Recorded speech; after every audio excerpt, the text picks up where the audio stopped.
अस्सलाम वालेकुम, कैसे हैं आप। आज मैं आपके साथ बहुत ही मज़ेदार ग्रेवी वाली मटन कढ़ाई की रेसिपी को शेयर कर रही हूँ, जो कि बहुत ही लजीज और जायकेदार बनकर तैयार होगी।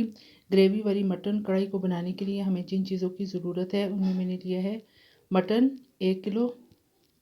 इसको मैंने अच्छी तरीके से धो के साफ़ कर लिया है। दही आधा कप, सब्ज़ मिर्चें और सब्ज़ धनिया, 2 बड़े साइज़ के प्याज, इनको मैंने ग्राइंड कर लिया है। 3 अदर टमाटर लिए हैं, इनको भी मैंने ग्राइंड कर लिया है।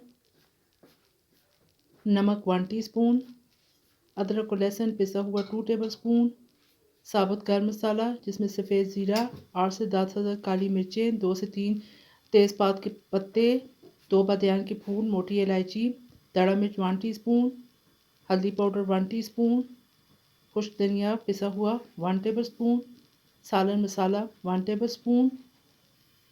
चलिए जी, आज की रेसिपी को बनाना शुरू करते हैं। बिस्मिल्लाहिर्रहमानिर्रहीम। एक कढ़ाई के अंदर मैंने 1 कप कुकिंग ऑयल डाल दिया है। जैसे ही ऑयल गर्म हो तो साबुत गर्म मसाले को शामिल कर लें।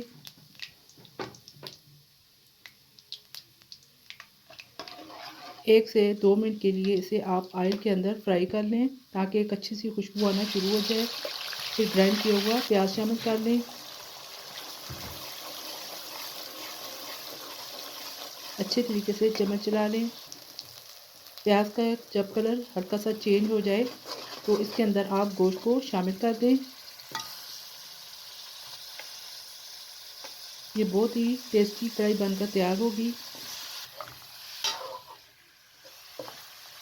अब गोश्त डाल के आपने इतनी देर पकाना है कि इसका कलर चेंज हो जाए। साथ में अदरक और लहसुन को भी शामिल कर दें।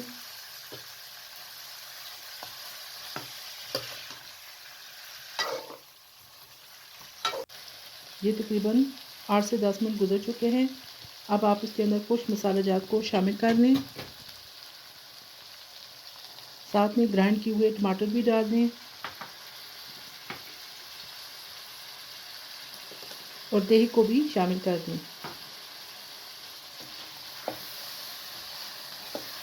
तमाम चीज़ों को अब अच्छे तरीके से मिक्स कर लें। फ्लेम को आपने मीडियम रखना है।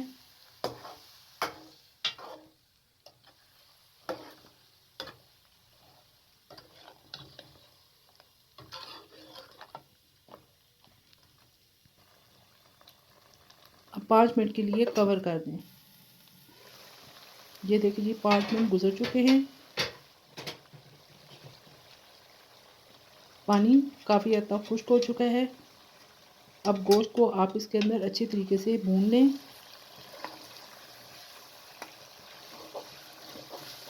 ये देखिए इसका कलर भी कितना खूबसूरत गोश्त का निकल के आ गया है।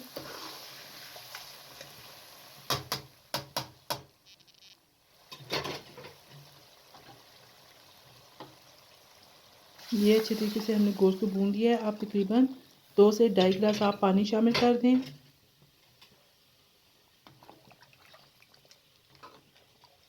अच्छे तरीके से चम्मच चला लें। 3 से 4 अदद सब्ज़ मिर्चें शामिल कर दें और मीडियम टू लो फ्लेम पर इसे आधे घंटे के लिए पकने दें। ये देखिए जी, तकरीबन आधा घंटा गुजर चुका है और गोश्त अच्छे तरीके से गल चुका है। अब पिसा हुआ गर्म मसाला हाफ़ टी स्पून डाल दें। साथ में सब्ज़ धनिया और सब्ज़ मिर्चें भी शामिल कर दें और फ्लेम को ऑफ़ कर दें। ये देखिए जी, मज़ेदार ग्रेवी वाली मटन कढ़ाई रेडी हो चुकी है। ये देखने में भी किस कदर खूबसूरत है और खाने में भी उतनी लजीज और जायकेदार बनकर तैयार हुई है। आप भी इन्हीं मसाले के साथ एक दफ़ा ज़रूर बनाइएगा और मुझे कमेंट बॉक्स में बताइएगा कि आपको मेरी ये रेसिपी कैसी लगी है। अगर आपको मेरी ये रेसिपी पसंद आए तो लाइक कर दीजिएगा और साथ में मेरे चैनल को सब्सक्राइब और शेयर भी कर दें और बेल आइकन को भी प्रेस कर दें ताकि मेरी हर नई वीडियो का नोटिफिकेशन आप तक बर वक्त पहुँच सके। फिर इंशाल्लाह एक और नई वीडियो के साथ हाज़िर होंगी। इजाज़त दीजिए। अल्लाह हाफिज़।